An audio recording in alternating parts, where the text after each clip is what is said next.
alam mari-marinya. Taruh tiap alo lagi. Mulai tadi sih kurang.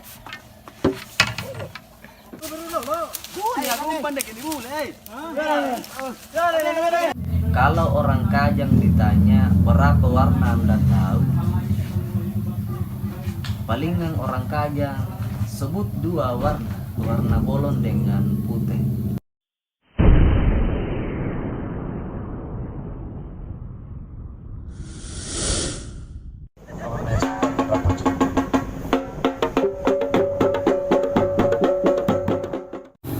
Assalamualaikum warahmatullahi wabarakatuh. Bertemu lagi bersama saya di Mekar Channel. Sekarang saya berada di Desa Amatoa, Kecamatan Kajang, Kabupaten Bulukumba. Penasaran dengan Kajang? Tetap ikuti saya di Mekar Channel. Let's go.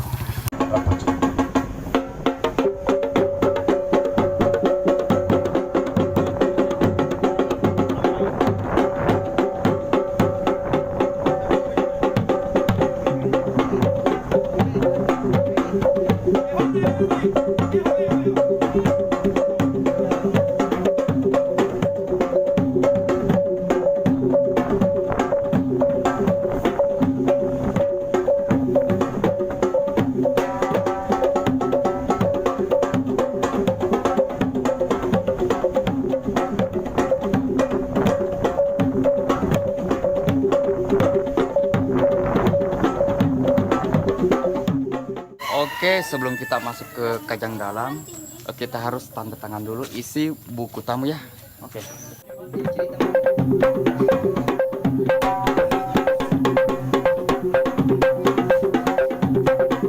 Oke, bro. Sekarang kita berada di pintu gerbang untuk masuk di Kajang dalam ya. Jadi sebelumnya kita mau tanya-tanya dulu sedikit tentang Kajang dalam. Ya, ini yang ingin saya tanyakan itu mungkin pertanyaan umum itu, di sini kan kita ketika masuk di Kajang itu orang pada umumnya pakai pakaian yang hitam. Iya. Jadi mungkin ada alasannya. Iya, jadi kalau terkait itu yang menjadi pertanyaan saudara Mungkar ya, saudara Mungkar, kenapa kalau orang mengunjungi komunitas masyarakat hukum adat Kajang tentunya ada aturan yang diikuti, termasuk yang ditanyakan kenapa harus berpakaian hitam. Jadi kalau versi orang Kajang sebenarnya dia bilang harus berpakaian gelap, harus berpakaian bolong. Jadi tidak mesti hitam sebenarnya. Oh, yang penting warnanya gelap ya. Yang penting warnanya gelap, warna malam hari. Jadi warna bolong baginya itu termasuk juga biru napi. Karena sarung hitam tenung orang Kajang sebagai bagian pakaian adat di sini, yang ditenung orang di sini sendiri. Itu biasa kalau sarung tersebut sudah mencapai umurnya 5 tahun ke atas, bukan lagi warna hitam, agak luntur sedikit menjadi biru napi. Karena pewarnanya itu dari daun-daunan yang berwarna biru juga, namanya daun tarung. Kalau orang Kajang ditanya berapa warna Anda tahu? Palingan orang Kajang sebut 2 warna, warna bolon dengan putih atau putih. Sementara sampenanya ini banyak tahu warna sebenarnya, bukan puluhan warna. Jadi filosofinya yang 2 warna yang masyarakat adat Kajang terima karena itu dengan adanya siang hari, dengan adanya malam hari. Kan 2 warna seutuhnya bilang orang Kajang itu 2 warna dasar yang nakasih Tuhan. Sederhananya begini, kalau baju tetap warna gelap. Kalau celana boleh 2 warna, boleh hitam, boleh putih. Kan 2 warna, hitam dengan putih. Kan di sini kita walaupun pakai celana terkadang pakai sarung. Ya ya ya. Jadi habitatnya orang Kajang, budayanya orang Kajang ya anak sarung. Karena sarungnya warna hitam, makanya mendominasi warna yang melekat di dirinya ya hitam-hitam. Tapi dibuka sarung itu warna putih dalam itu celananya. Nah, Terus juga ini saya dengar kalau misalkan masuk di kajang dalam itu tidak boleh pakai alas kaki. iya itu juga. Itu alasannya atau apa? Ada unsur apakah sehingga tidak Jadi pernah beberapa tahun yang lalu itu kita kumpul kajian budaya di balai di dalam balai masyarakat hukum adat Kajang. Jadi ada satu orang pemuda yang bertanya, mungkin pemuda ini agak prihatin sama tamu, mungkin agak kasihan melihat tamu yang tamu tersebut tidak kebiasaan tidak pakai alas kaki, akhirnya tidak pakai alas kaki masuk di kawasan setengah mati jalan kasihan. Pertanyaannya apa? Kenapa mesti biar tamu tidak pakai alas kaki? Kan kasihan dilihat ini. Mestinya yang tidak pakai alas kaki di sini hanya kita saja selaku pribumi kan terbiasa jadi salah satu adat kala itu yang menjawab mengatakan bahwa ini sebenarnya kita selaku masyarakat adat Kajang yang sering dikunjungi tamu bukan berarti kita menyiksa tamu. Iya. Bahwa alas kakinya simpang di luar ya telanjang kaki masuk, bukan kita menyiksa, tetapi diajaki merasakan apa yang dirasakan orang Kajang, itu juga yang dirasakan pada saat berkunjung di sini.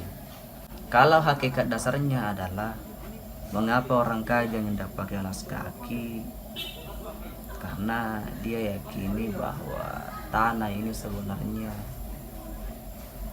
sesuatu yang sakral, karena dia yakini dia adalah ibu kita sendiri. Iya. Ibu kita sendiri. Karena dia ibu kita sendiri, ngapain harus jauh dengan ibu kita? Iya. Jauh itu kalau ada alas kaki. Ngapain ada antara? Iya. Antara tanah dengan telapak kaki. Antaranya itu kan alasnya. Ya, jadi Ngapain? misalkan kalau tidak pakai alas kan Antara masih bersentuhan langsung. Iya. Kan ada istilah itu di mana langit dijunjung kan di situ.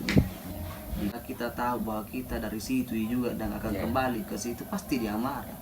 Bilang cocok, kau jijik dengan saya hari ini. Tetapi kau manusia yang ada di bumi Pasti akan kembali ke saya. Kenapa orang Kajang itu sangat erat hubungannya dengan alam gitu? Iya. Dia sangat menghargai itu. Kenapa mesti seperti itu? Iya. Jadi simpel, orang Kajang itu menganggap bahwa alam adalah partner kehidupan. Di sana kita hidup, di sana kita mengambil keuntungan. Karena di sana kita mengambil keuntungan untuk bertahan hidup, ya harus juga balas budi dengannya, dijaga juga. Dijaga juga. Jadi anggaplah di hutan ini kan beberapa larangan di situ tuh, empat larangan: menebang pohon, mengambil rotan, mengambil udang atau ikan. Karena dalam hutan itu ada sungai, ada danau-danau. Oh, ada. Dan membakar lebah. Kesemuanya itulah yang dimaksud dengan alam. Jadi menebang pohon baginya sama halnya merusak diri sendiri, termasuk keturunan tak. Lagi-lagi kita kembali karena di sana kita hidup, dijaga alam tak, dijaga hutan tak, karena dia penentu hamban dingin na kampung maksudnya penentu panas dinginnya suatu kampung. Bilang orang Kajang, alam itu paru-parunya bumi.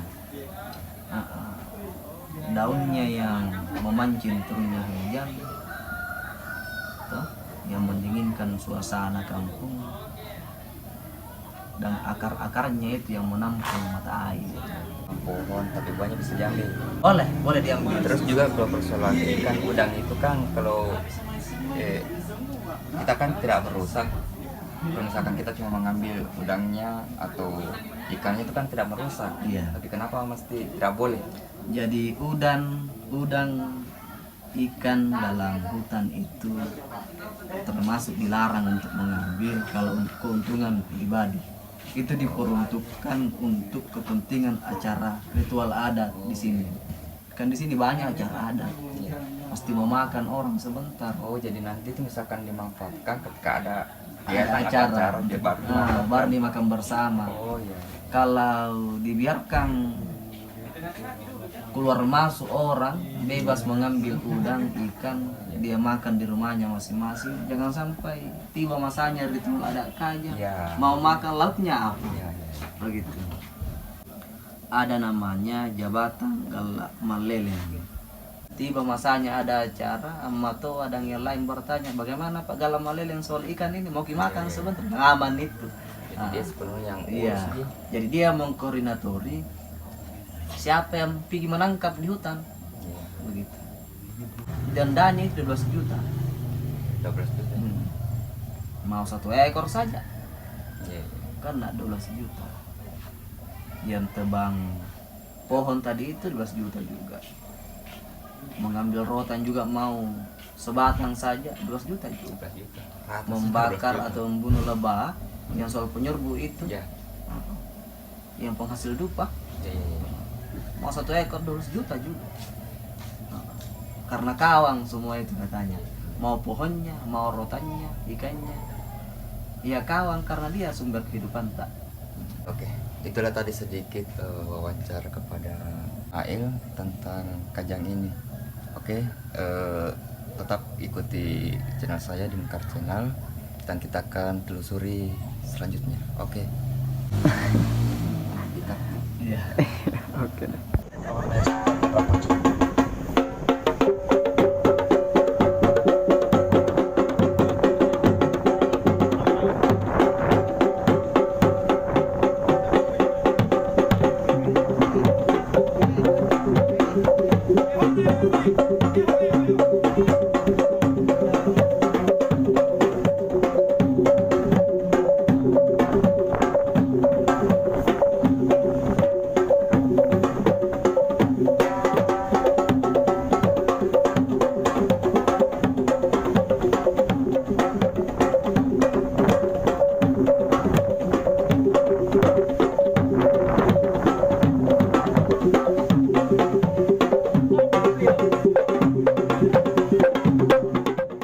Jadi kita menuju masuk ke dalam kajang dalam.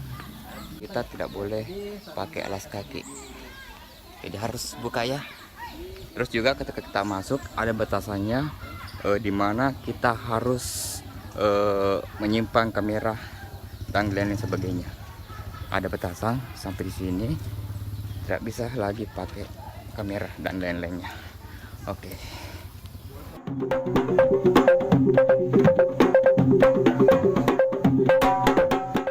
Di kajang itu dia memakai sarung dengan tenunan sendiri di wilayah ini di kajang. Namanya kan tope. Apa? Tope. Tope. Nama sarungnya tope. Oh iya. Terus nama sarungnya itu adalah tope nama istilahnya. Jadi kita akan melihat cara membuat tope atau sarungnya.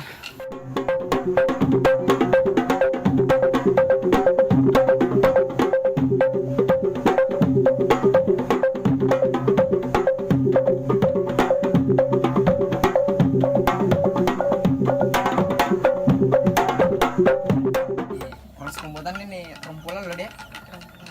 Malam mari-marinya. Taruh tiap alo gitu. Mulai tetes sih kurai. Mulai le tetes itu juga apa dek? Sagena. Sampai jam 2. Jadi mulai jam 7 sampai jam 2. Itu setiap hari sampai 20 hari. Ini baru bisa jadi. 20 hari. Iya, 20 hari proses pembuatannya. Terus kisaran harga ya tertinggi Bu untuk sarung seperti ini. Sarung Lima hitam. bilang yang salah harap sapu nurin lah. Oh pas sapu ini ya? Iya. Tadi lipat. Oh lima bilang yang ini. Jadi ini pas sapu bukan sarung ya. Ini pas sapu yang dipasang di kepala. Harga tertingginya ini 500.000. Yang paling mahal. Jadi bukan sarung, ini pas sapu yang dipasang di kepala ini. Istilahnya kalau kita di luar sompok hajinya orang, sompok hajinya orang di sini. Kalau di sini pas sapu.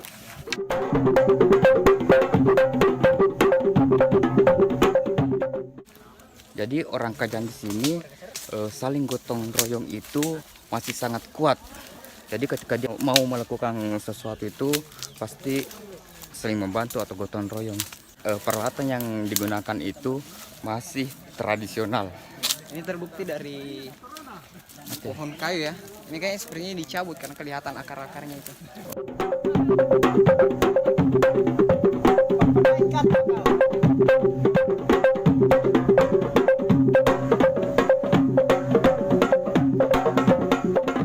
Jadi nilai kainnya untuk dipakai di Pakai lang hisa-hisa yung hajuan ng tiba. tiba. Anjung. Tiba pantar anjung itu ni ko. Iya, biasanya pun pantar deh. Nah, pokoknya itu kan nalik kain jo. Iba bien. Karena ini rigunan na boleh akak na. Wah, kak dan ini boleh untuk. Akak na anjung ni haju anjo. Oh.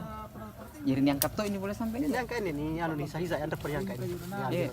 Lek kain ini. Ini rantai mana? Karena dari pantara. Di kurang. Dari pantar di sini. Oh, tak kuling sih sebun. Tapi itu nih tak ban pakai apa sih? Pan kudu gergaji. Gergaji ni. Jadi gergaji nimpol ini. Gergaji. Tanya sinso. Tanya. Oh, jadi. Oke, jadi baik teman-teman sekalian. Jadi alat-alat yang digunakan di sini untuk memotong kayu itu masih tradisional. Kita pakai gergaji, bukan seperti yang ada di luar. Biasanya kita pakai sinso, itu tidak terpakai di sini. Nanti setelah kayu ini keluar dari kawasan adat Kajang, itu baru kita menggunakan mesin pemotong. Teknologi di sini itu sangat dilarang. Oke, seperti itu. Oke, biasanya kalau Kajang Dalam itu mau gotong royong biasanya atau cara adat ini menjadi minuman khas mereka.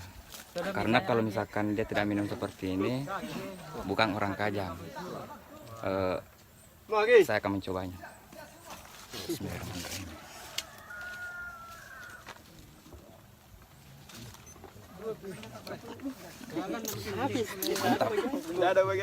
Coba-coba kita. Beginilah caranya dia gotong royong. Untuk mengangkat kayu besar itu harus membutuhkan banyak orang.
Ketika kita memasuki Kajang Dalam, kita tidak boleh pakai sandal. Karena kenapa? Supaya orang atau tamu atau pengunjung itu merasakan apa yang dirasakan orang Kajang Dalam ketika dia tidak pakai alas kaki. Seperti itu. Jadi ketika kita mau masuk di Kajang Dalam, cukup sampai di pertigaan ini. Batas untuk membawa kamera. Oke, kita lanjut ke dalam dan kita off kamera dulu ya. Oke, mungkin cukup untuk konten kali ini. Tetap ikuti saya di konten-konten selanjutnya di channel Mungkar. Assalamualaikum warahmatullahi wabarakatuh.